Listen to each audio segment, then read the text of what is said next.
Hey there, Giants fans. Welcome to the latest episode of our Talk is Cheap Giants podcast from NJ Advanced Media, the Star Ledger, and NJ.com. Tuesday morning here, about 10 o'clock, January the 3rd, as we're recording this. We'll go ahead and start a little different, obviously, than we normally do. Usually we'll recap what had happened in the Giants' previous game. And, obviously they clinched a playoff berth on Sunday by beating the Colts. And we'll get to all that. We will.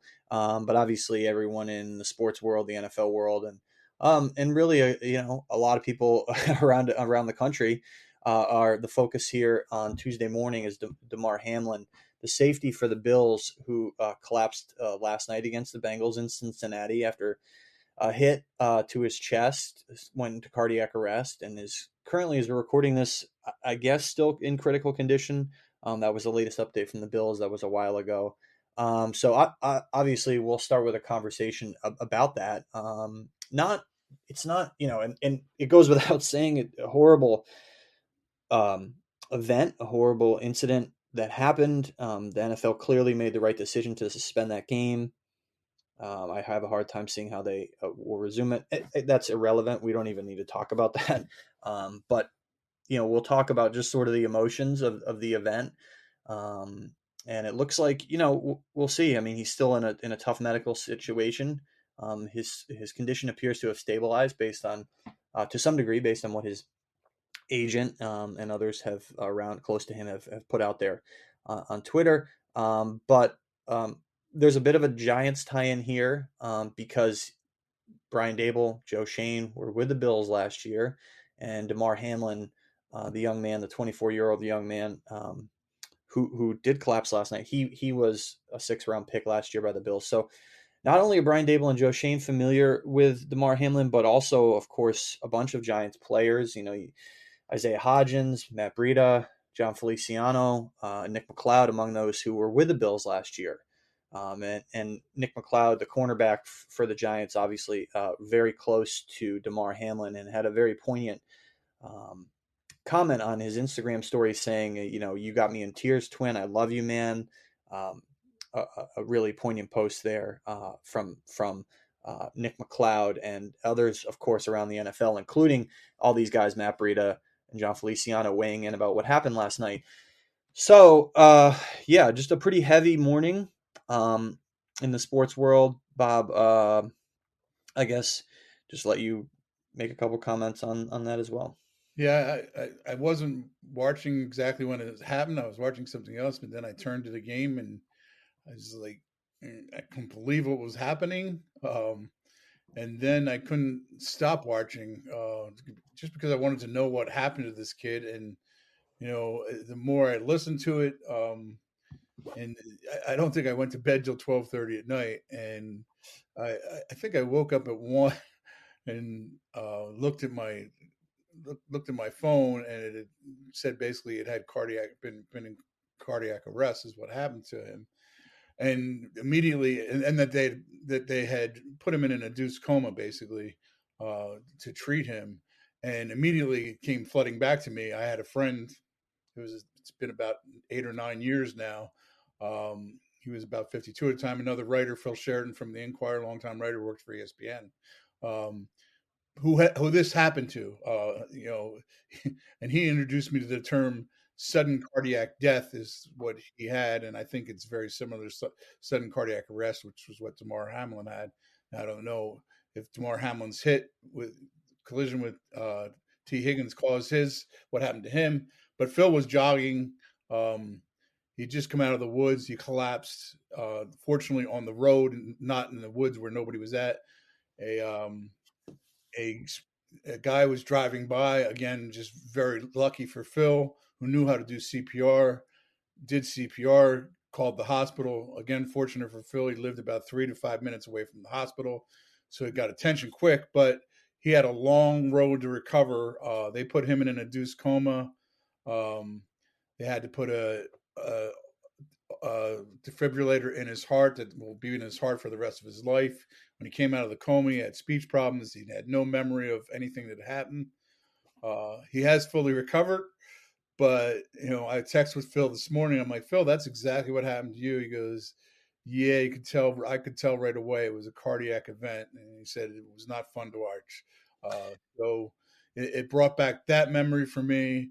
I'm grateful forever that my friend recovered the way he did, and I hope this kid recovers the way Phil did, and even better. Whether he plays again or not, of course, I'd love for this kid to play, but I just hope he fully recovers and can have a good long life. Yeah, I mean, the hope here is, a young man, strong, obviously professional athlete, in good shape, and you hope that works in his benefit. And so, of course, everyone, I'm sure you saw the replay, but just he delivered a hit and then he took a couple steps back and he fell backwards. And the Bill statement said Damar Hamlin suffered a cardiac arrest following a hit in our game versus the Bengals. His heartbeat was restored on the field. Um, and I'm talking here, they shocked him with the paddles. And he was transferred to the UC Medical Center for further testing and treatment. He is currently sedated in critical condition. That was the Bill statement overnight. And so, yeah, I mean that you mentioned Phil's situation, and in 1971, a somewhat similar situation with Chuck Hughes, a receiver for the Lions. He actually passed away at the age of 28 as a result of a heart issue that happened during a game. A couple plays after he delivered a hit, and you can go read about this. But that's the only death to ever happen And yeah, on the field during an NFL game. which in some ways is kind of, I don't want to say amazing, but it's such a violent sport, and these Yeah, guys, they crash into each other. They have car accidents for a living. So many of them. It's really fortunate that there's only been one, and it's so fortunate that there wasn't another one last night. But my mind did go to Chuck Hughes. I was 8 years old when Chuck Hughes died, and it was obviously the world was a lot different place. There wasn't social media. There wasn't 18,000 TV channels. Every game wasn't covered so closely, but it's a vivid memory, even at 8 years old, of watching an NFL game. That was right around the time when I started paying attention to the NFL and having them come on TV and say this Chuck Hughes has died. As we talked about before we came on, Daryl, I had a classmate at that time named Chuck Hughes, so that always has stuck with me. Um, you know, Other things like this have happened in sports. Hank Gathers is one that comes to mind. Him collapsing on the court, and what a tragic story that was. It's scary. These guys, we watch them, and it is a form of entertainment. But you always have to remember these are human beings, and they're not superheroes, and they're all just as frail as we are in many ways. well said. And that game went. I was reading about that game last night in '71 with Chuck Hughes. They actually continued the game, which is insane. And of course, the NFL and the NFLPA made the right decision to suspend last night's game. And I guess you don't really know how to wrap your head around a situation like this, especially. I mean, the hit was hard. It was not. No one did anything wrong. You're used to seeing a lot of head and neck and stinger, guys, those type of situations in the NFL. And of course, everyone remembers Dennis Byrd with the Jets. That's typically what you see, and you do see in football a lot of years later, guys. The head injuries that's been well covered, the CTE and the early deaths due to dementia because of that. But this is certainly different, not altogether unprecedented, but certainly different and shocking in just so many ways in terms of the form and the fashion of the incident and the injury. And then now, as we're sitting here, just waiting to hear about what the prognosis is for this young man, and obviously the guys who know him best. You talk about these guys are people. I mean, when you get to be around an NFL locker room, you do see sort of the ebbs and flows of just the daily life of these guys. I mean, they deal with the same.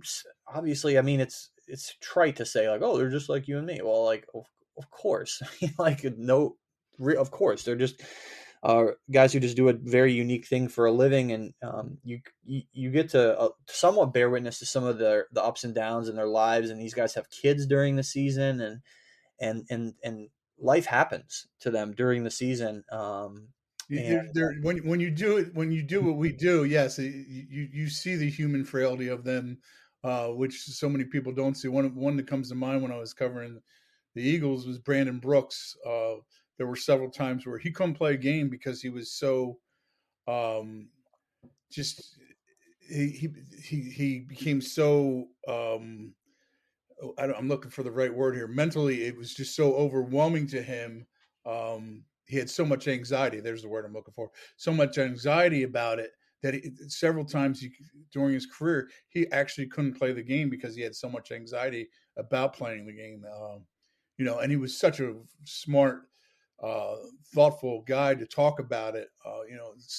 That is something maybe that people don't realize. These guys don't want to talk about it because it makes them in a macho world look not as macho, but um, you know, it's just, and it is trite to say, yeah, they're just human beings, but um, when you do what we do, you see just how human they are because they will talk to us sometimes about just real life, everyday things, and it's actually kind of a fun part of our job to when you do get to have those your notebooks down and you just start talking to these guys about their lives. It's a very interesting part of our job.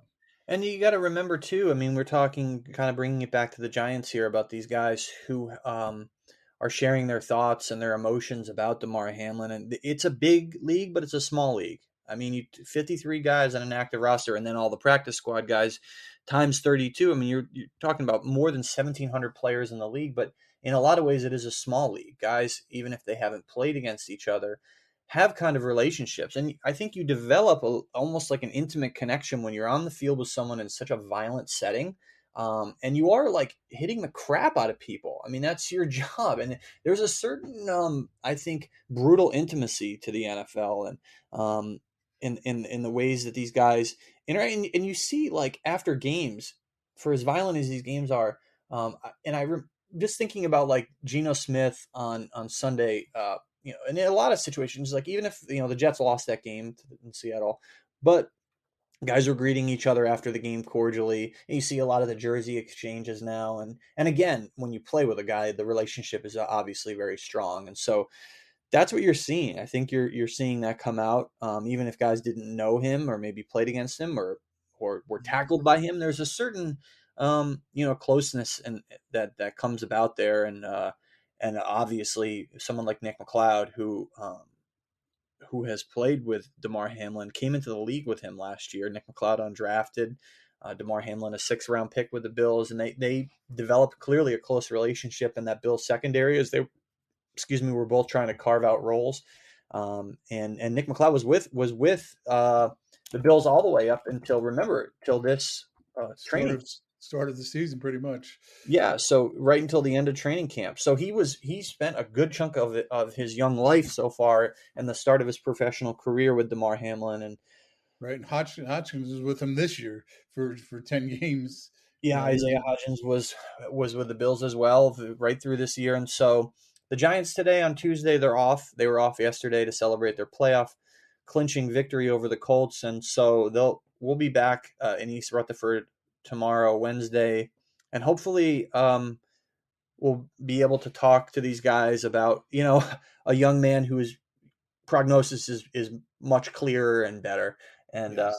One of the interesting things I did watch last night is after the game was officially postponed uh, and ESPN kicked to Scott Van Pelt, who was with Ryan Clark, and he had outstanding perspective. He, of course, went through a devastating injury of his own, scary as can be. He was just talking about how people forget, like, the risks. They want to talk about the money these guys make and the lives they live, but the risks they put on the line every time they go out there. And he was very emotional about the whole. I mean, everybody was emotional. It was impossible not to be. It was like, you know, I've covered sports for 40 something years. I don't think I've ever seen anything like that. I've seen a lot of different stuff. I covered a near death car crash once of Lenny Dykstra and Darren Dalton back in the early '90s. They both fortunately lived. Uh, but I never saw anything on a field quite like that. And quite frankly, I hope I never see it again. Yeah, I mean, it's a reminder of how fragile the human body really is. I mean, these guys are super strong, and like I said, the hit was hard and it was right in the worst possible spot. And so, the in terms of the risk and the fragility of your body, no matter how strong you are, but let's hope obviously that his youth and strength can really help him here. And oh, so there's really obviously no non-awkward way to transition into talking about the Giants. From that, um, the Giants players will clearly have that on their mind this week, especially the guys who played with him. Well, everyone knows what happened Sunday for the Giants. They beat the Colts. They're in the playoffs for the first time since 2016, and just the second time since their 2011 Super Bowl victory. Of course, they went one and done in 2016. They have dreams of doing bigger and better things this time around. Pretty handily beat the Colts, who were awful. So no surprise there, but obviously at 9-6-1 and locked into the 6th seed in the NFC, this magical Giants season continuing. And presuming these games happen this weekend, I think some of that could depend on this situation and how, if it continues to turn for the better, or if God forbid something awful happens. But let's just assume, these games do happen this weekend. The Giants play at the Eagles at 4:25 and their Week 18 regular season finale on Sunday. Of course, the Cowboys-Commanders game at the same time. The Eagles not going to be able to rest players because they're still trying to fend off the Cowboys in the NFC East. The Giants, it sounds like, probably will, or I think they should rest players and just forget, setting aside this Damar Hamlin thing. Like, okay, like anyone can get hurt, obviously, but they do need to rest players. Like, let's just, that was the case even before this. Where do you sit on that? I know you were a little more on the fence. Do you think they should rest guys on Sunday? Should Brian Dable do that? And Brian Dable was asked about this yesterday, and the most classic example of all this, and Brian Dable's two head coaching mentors, well, he had more than two, but two of them who were consistently going to the playoffs and confronted with these types of situations were Bill Belichick and Sean McDermott. Um, and, you know, Belichick was kind of all over the place of how he handled these things. In 2007, he had an unbeaten team the final week of the season. And of course, everybody in New York knows that they had to play the Giants, and Tom Coughlin had a seed locked up, and both teams decided we're going to try to win this game. It ended up being a classic game. The Giants lost. You could argue that they lost that night, but they won. They lost the battle that night, but won the war because it showed them that they can play with the Patriots. And 5 weeks later, in fact, they beat the Patriots to win the Super Bowl. Could the Giants benefit at all, in your mind, from playing the Eagles, beating them, knocking them into the 5th seed, showing them what happened at MetLife Stadium? Wasn't who they were. There were early turnovers there. It got out of hand early, and they're a much better team than that. Yeah, they probably could, I think. Now, you got to weigh that against. Do you risk getting hurt? Brian Dable, I think, thought had the best answer to this. It's only right if whatever you decide is only right if it works, and there's no way to know whether it's going to be right or not. I mean, the Packers are a classic situation. They rested their guys. Again, the Giants are involved here. When they were 15-1, they rested Aaron Rodgers and the rest of the guys, and then went and played their divisional round playoff game 2 weeks later against the Giants, got their butts kicked. And the Giants, that was in 11 when the Giants went on to win the Super Bowl. I've seen it done both ways, and sometimes works, sometimes it doesn't. I wouldn't have a problem with it if the Giants played their starters. I really wouldn't. But I think what's going to happen is they're going to play for a series or two, which is what Sean McDermott, I think, did last time the Bills were in this situation. He played Josh Allen and the starters for about 2 series, then took them out. I wouldn't be surprised if that's the direction that Brian Dable goes Sunday. Sounds about right. It's not necessarily an either or thing. They can play a little but not play the whole game. And Look, I think the argument look, if the Giants, and we'll get to the opponent in the next round, but say it's likely going to be Minnesota. If the Giants go to Minnesota and they lose or lose bad, the reason is not going to be because they're rusty. Like no one could tangibly look at that and say, "Oh, that you shouldn't have arrested guys." Well, that's not going to be why it happened. But if they do get guys hurt in this game and lose got a key player or two, and they do lose, then there is the what if, the true what if scenario, because that's a concrete fact that guys would have gotten hurt. So, they've played eight. They've played. I agree with that to some extent, Daryl, but not entirely. I think there is such a thing as like mojo in this game, and I think the Giants have it right now. I think they got it from rebounding from that Eagles game to beat the Commanders, and then give the Vikings a really tough time in Minnesota, and then just having their first blowout of the season. I think they got some mojo right now. And I think you can keep that going. Like you said, there's no tangible way to measure that, whereas there is a tangible way to measure a guy getting hurt, and you have to play without him. But I think I think mojo is a real thing. So Yeah, that's fair, and I think this team has played 8 straight games, so they've been rolling. Maybe they're tired a little bit, maybe not. They played 8 straight before their bye. They had their bye. They've now played 8 straight. This will be their ninth straight, and they're definitely going to have to play next weekend. It looks like they're probably going to avoid the long trip across the country. Again, we'll get to who they could play. The one we'll put a bow on this rest thing with this one here. Adoree Jackson. So what are they going to do? What would they do with him, right? So he hasn't played since November 20th, sprained his knee. Everyone knows, sprained his MCL on a punt return. He only played 18 defensive snaps and 2 on special teams in that game. So he really hasn't played a full game since November the 13th.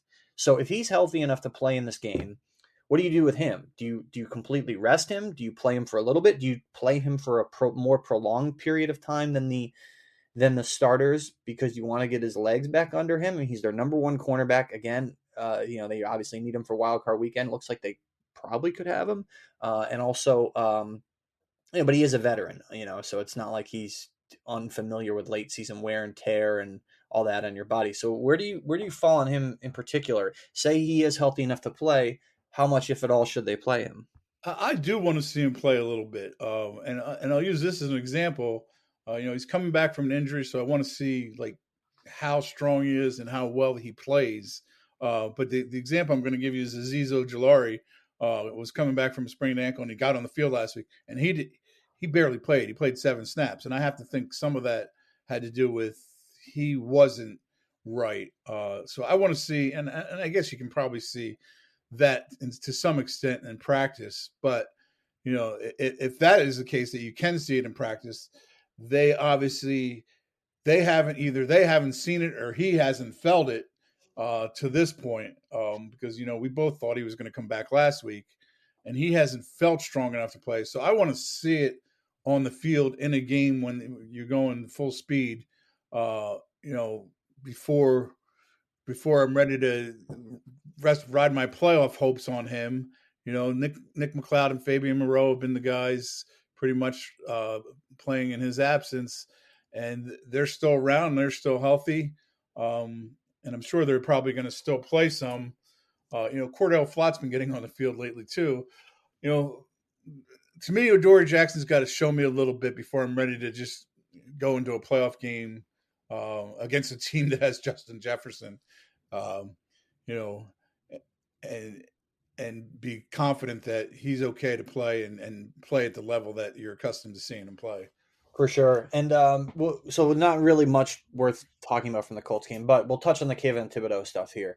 So everyone knows what happened. He hit Nick Foles, and Nick Foles hurt his ribs. Big sack, clean hit. And then Kayvon Thibodeaux does the snowman next to Nick Foles as he's on the ground, and he got a lot of criticism from that, including from Jeff Saturday, the Colts interim head coach, and Ryan Kelly, one of their offensive linemen as well. And so Thibodeaux said, I didn't know he was hurt that badly. Okay. Then he goes to the sideline as the cart was coming out for Foles, and does the go to sleep thing with the 2 hands, the gesture with the 2 hands kind of on the side of your cocked head there, like, as if taking a nap, which, okay, so that's what happened. And I'll give my 2 cents on it here. I'll give him the benefit of. I mean, first of all, he's a young guy. He's a very emotional young man, and that works in his benefit a lot. Um, the optics of this were bad, especially the go to sleep gesture, and so I think he just got too emotional. I mean, it doesn't make him the worst person in the world, but you should again, just setting aside the Damar Hamlin thing because that happened obviously after this. A player should never do that go to sleep gesture on the field. It should or on the sideline. You should never do that. It's insensitive. In an era where guys can't beg ignorance anymore on the severity of head injuries. You should never do it. It's like doing the throat slitting thing, but almost worse. Because no one's saying you're gonna get your throat slit for real on the football field, but head injuries are for real, and to do that type of unconscious reference to someone being unconscious, especially it was after the snow angel thing. Okay, so that to me is the worst part of it in terms of the optics. Again, it doesn't make him a terrible person. I think he overreacted. He got over emotional in a very emotional game that was full of celebration from the get go because the Giants were beating a bad team. But that's sort of where I fall on it. Yeah, I mean, I agree with you on everything you just said. I think, and Kayvon's statement afterwards was, I think when I did realize he was hurt, that's when we started getting up. When you were doing the celebration, you were looking to see who's doing what. I hope he gets well, and I hope he is all right, which was the right thing to say after the game. Um, you know, I wish Brian Dable had said yesterday. Brian basically said, Kayvon said what he said, and I think I'll just leave it at that. But I wish he had said, you know, I'm Kayvon said what he said. I'm going to talk to him. I'm not sure he handled this the right way, but I'll talk to him, and we'll get things straightened out. That'll be between us. I wish he had said that. I wish Kayvon hadn't done what he'd done. Jeff Saturday I did think he made an excellent point about how his own players should have. I mean, I guess they were concerned about Nick Foles, but they should have said, "Hey, listen, get up, man, get up. This guy's hurt." And they should have done that. And maybe even the Giants players should have done that. Hey, It went Kayvon, on stop. for a while. Yeah, Well, yeah, it's Kayvon, it, stop. it This was guy's. uncomfortable. Yeah. But you can see him still doing it, and the medical staff of the Colts was on the field already, coming to Foles' aid, and he was still doing it. It went on too long. So I mean, it should be a point. It should be something that Kayvon looks. Hopefully, when Kayvon looks at it on film, if he does, he sees, yeah, I went too far there, and in the future doesn't do anything like that. Hopefully, he learns from that. But you made a great point about he plays with a lot of motion, and it plays to his benefit a lot, and that part is very true. He's young, but hopefully, when he looks at that video, that he says, "Yeah, you know what, I went too far this time." And to be clear, the hit was clean. And so you'd prefer if you were to say like, would you rather have a guy give a dirty hit and not celebrate in a kind of classless way, or the opposite? I think you would prefer the clean hit, and then the guy does something that's not overtly physically hurtful. So it was a clean hit again, and no one's saying he's a dirty player, no one's saying he's a bad person, but No, just a, I mean, basically, it comes down to this: he made a bad decision, uh, for sure. and hopefully, when he sees what the optics look like, he realizes that he made a bad decision. And Nick Foles, not going to play this week. And but in terms of, and we talked about who will or won't play for the Giants. Obviously, the Eagles are going to play their players. Uh, but I wanted to touch on one thing related to this game. We're kind of jumping around a little bit right at the end, but we've waited probably way too long to talk about who the Giants could play in the playoffs, which is what all Giants fans really want to talk about at this point because it's the sixth seed sewn up. This regular season finale really doesn't mean a whole lot, if anything, in Philadelphia, and it's going to be Minnesota or San Francisco. Likely Minnesota. The Giants likely going to Minnesota and not going to San Francisco because the Vikings lost to the Packers on Sunday while the 49ers beat the Raiders. So the Vikings now the 3 seed, the Niners the 2 seed. The only way that can flip flop and the Niners go back to the 3 is if they lose to the Cardinals and the Vikings have to beat the Bears, I think, right? So, Is there? but And you know this better than I do, but is there any way the Cowboys could be no, the 3 seed? Nope. The only two teams that could be the three, and I'm basing this off. So there's a really good Twitter account, I didn't go and crunch these numbers. NFL playoff scenarios is a really good and accurate Twitter account and website. And the only two teams that can be now, the Eagles could drop to the five. The Right, Cowboys can certainly stay at the five. right. But there's only two teams that can be the three. And I don't even, honestly, I don't know why. Like, just, that's just the way it is. There's 8 That's fine. million. Send our listeners there, and that's good. Yeah, just like there's probably 8 million permutations or whatever, but it's either Minnesota or San Francisco for the Giants, which really makes scouting a lot easier because they can get a little bit of a head start on that, and they just played the Vikings. Sure.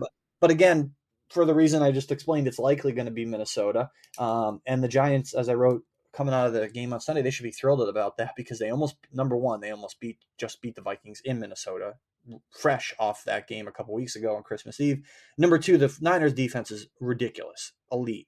And the Giants would have a hard time going cross country, moving the ball against the Niners defense that they haven't seen yet this year. At the very least, they've seen Justin Jefferson. He tore him up, but they've seen him. So I presume you agree that, this Minnesota trip much better in many ways for the Giants than the San Francisco trip. Much better for the Giants, not much better for us I because agree.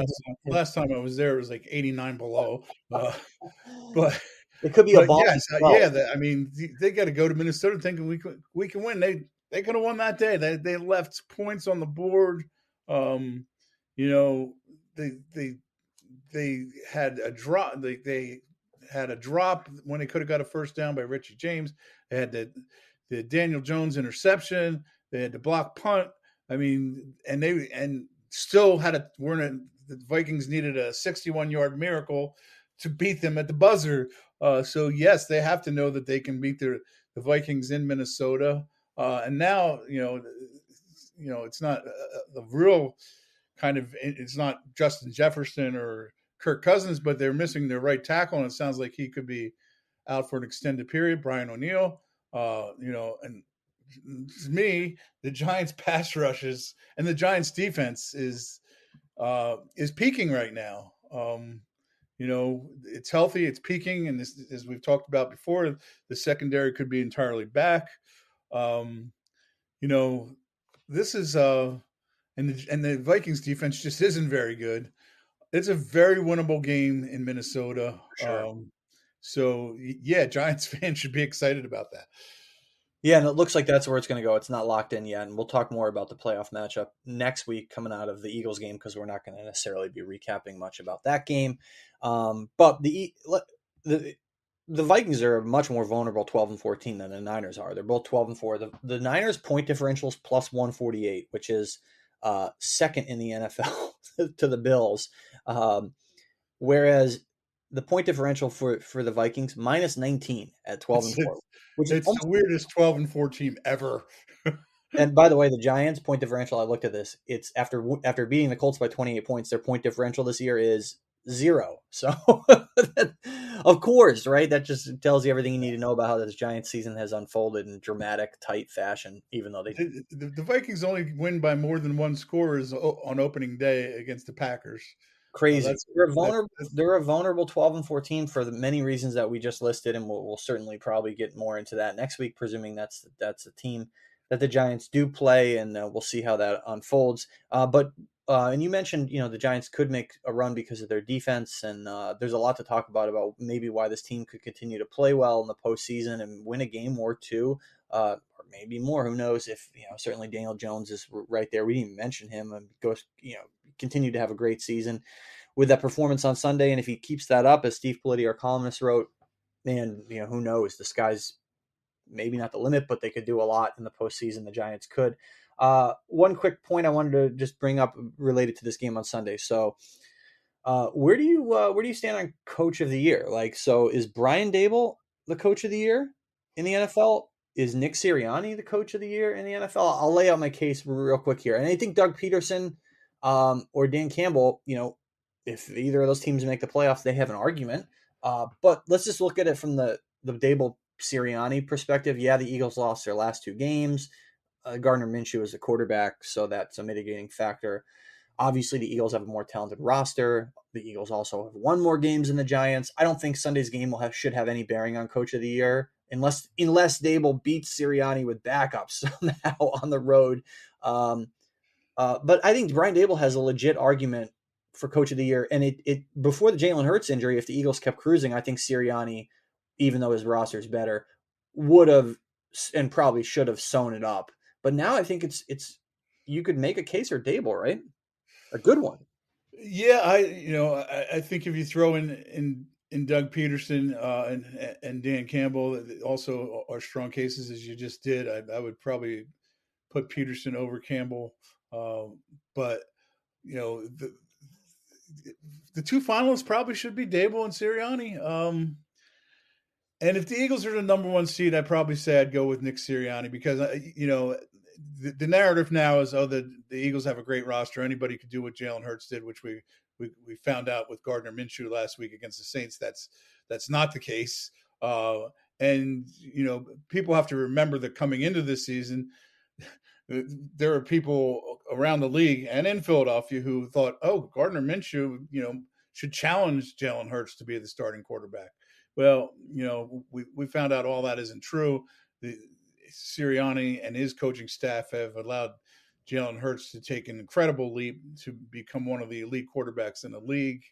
And I think from going from 9-8 to 14-3, how many did the Giants win last year? 6. 4. They won. They were 4-13 last 4. year. Okay, so their jump's going to be 5 wins greater. The Eagles is going to be 5. I mean, yeah, I don't. You can make great cases for both of them. You really can. And they've both done incredible jobs. I'm not going to vote for either one. I don't have to vote. We don't even have a vote, so I don't even honestly. That's true. That's Somebody, true. the writer's vote or whatever it is. But honestly, Brian Dable and Nick Sirianni do not care one bit about this. Like, of They course, want to win playoff games. they want to make a deep run in the playoffs. But I think both of these guys are cases for, and then just a quick veering into Jets territory. But Robert Saleh said this week, "Oh, we got to be patient with Zach Wilson." Blah blah blah. You see what happened with Daniel Jones. They were patient with him. And even, Jalen Hurts, they were patient with him. But, Jones had more of a track record of not playing well than Hurts. Even though Sirianni's really done a great job with transforming Hurts this year. Yeah, the Giants were patient with Daniel Jones, but they weren't patient with the in over their head guys who were coaching him. They got rid of Joe Judge, who didn't have an offensive background. They got rid of Jason Garrett, who was inept and uncreative. Okay, so like Robert Saleh should be careful what he wishes for as a non-offensive minded head coach who has an OC who's struggled this year. It's like, oh yeah, but the reason why, one of the reasons why the Daniel Jones has played well is not just that they sat around and were patient with him and patient with everybody around him. They brought in a guy who knew what he was doing offensively in Brian Dable. So anyway, there you go. So, but the Giants on Sunday, obviously, their long-awaited celebration, making the playoffs. This team has been through, just so much misery over the last 5 years, tied with the Jets for the NFL's worst record, and here they are in the postseason. And so, as Jihad Ward said after the game when he came out of the shower, get your ass to the club, and they did. I saw Jihad Ward's Instagram story.